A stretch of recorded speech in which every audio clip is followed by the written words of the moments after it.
All right, I got a sway bar video for you today.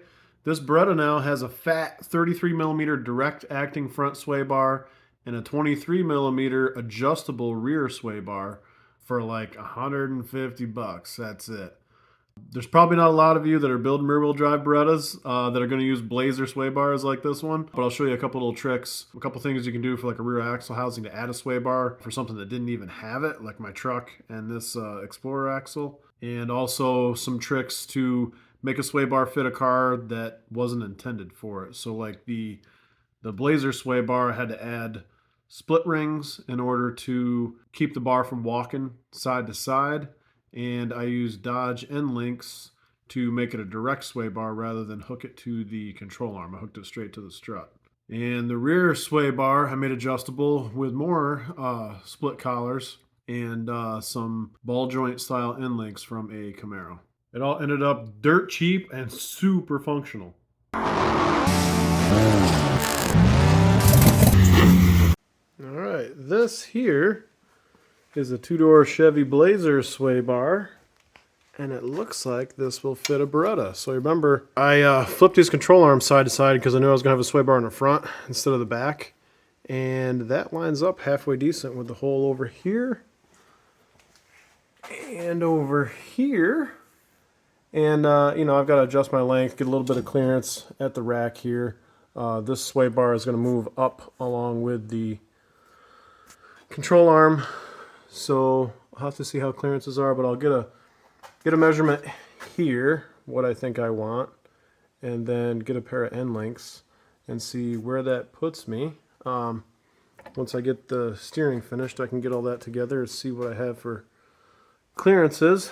But it looks like this is going to work, and this is a pretty beefy sway bar. I'll have to see what they are thickness wise, because I'll get some poly bushings to set up here. But if it's set up for a real top heavy SUV, I'm thinking it will be overkill for a Beretta, which is perfect. Just did sway bar math, and I don't know if this is actually possible. Alright, I'll put a link up to show you the one that I used for these measurements here.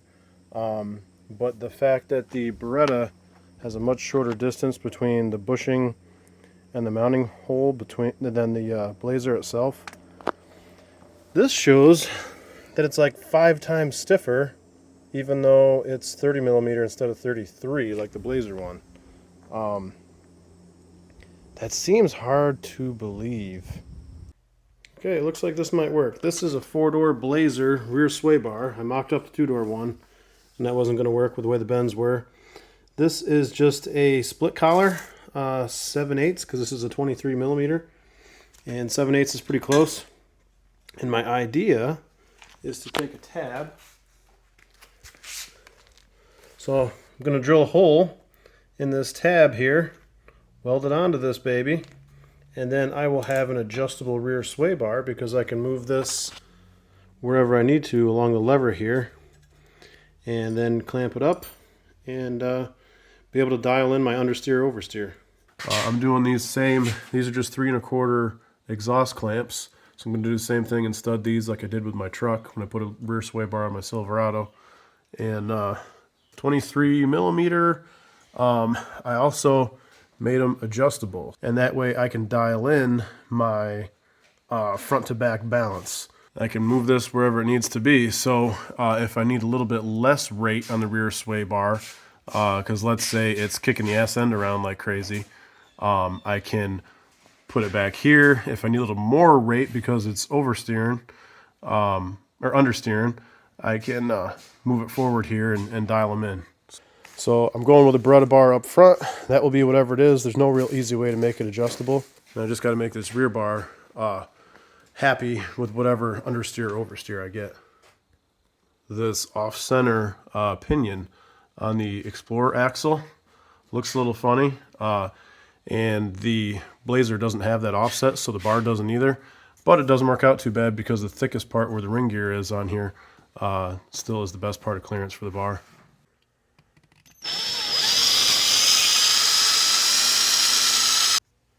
So here's the basic idea of the bracket, the way that's going to work. I did set up some plates here that are going to be thicker and give the bushing a little more support.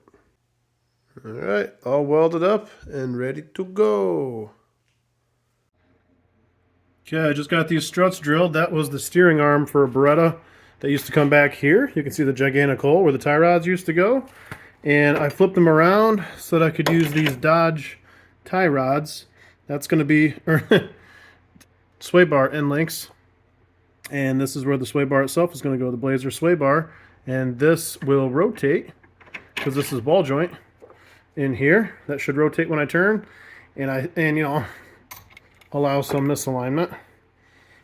Boy, they're tight. There. So it will allow some misalignment, and everything should work okay, I think. And that will give me a 33 millimeter direct acting sway bar. Voila. Okay, this is very nice. I like. This is the 33 millimeter Blazer bar. And I made these little plates here I'm going to weld on drill and tap too. It fits really nice with this Dodge Ram end link. And it would not clear the oil pan, which is originally where I thought I was going to have to go. And I was planning for the Beretta sway bar to go. But it fits between the balancer and the pan here. So I'm in pretty good shape. And it clears the tie rod. Because as the control arm goes up, the bar is going to go up too because it's hooked to the strut. So I don't see a damn thing wrong with this. Other than the bushings can't be all the way out here where they should be normally. But I'm fixing that with some split collars. And I'll have a split collar on the other side too, so it won't be able to move side to side. So I think this is a bona fide solution that'll work. Okay, so I started this project like 6 months ago. Made these custom brackets to put the Blazer rear sway bar on a Ford 8.8 rear end, and made these little split clamps. Welded this piece on here so that I could use these ball joint style end links. And here is just some like plumber's angle or whatever they call it, with the holes in it and everything. Got that all set up to the frame. And I bought these Camaro end links. Yeah, I don't know where the other one is. But they were going in opposite directions. And I had a brain fart thinking that's what I needed. It's not what I needed, but I just cut them and sleeved them so I could get the angle that I needed here. The other thing I could have is done these differently, and then I could have used them how they were, but whatever. And what this allows me to do is change the rate of this sway bar. In the Blazer application, it's way back here, which makes it a weaker sway bar. By moving the mounting location for the end link forward, it makes this a stiffer sway bar, and I'll have some adjustability here. Since I don't have any adjustability in the front sway bar kind of is what it is, and I have to be able to adjust the rear sway bar to get my oversteer and understeer where I want it. Because one of them has to be adjustable in order to get that evened out where you want it. And hopefully this is enough adjustment range to do that. I don't know that yet, but once it's street legal and I can throw it in some corners, I'll find out. Okay, this one's tightened down here now in sort of a middle-ish position, so I can adjust it either way. And then here is the one, you can see the orientation of the ball joints on this and why I had to change it to make it work here. Got the other end link all done now, which means now this is actually a sway bar that will be functional. Okay, with this thing on the ground and nice and low, I can see I'm going to have to change the end link. I'm going to have to lengthen that end link on the strut because my sway bar angle ain't great, and when I was bouncing the front I could hear it clunk. So that's whacking something. So if I lengthen that end link, I still got a ton of clearance to the tie rod, so I should be fine.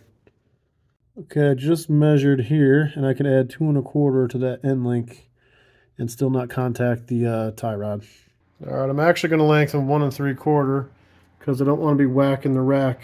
This is a full droop, so it probably doesn't matter, but still don't want to be rubbing that boot. Now, if you didn't know better, you might think this was NPT pipe.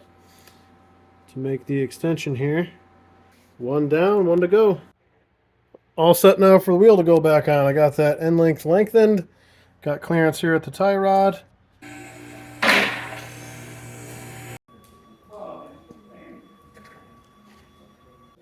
Okay, all lined up now.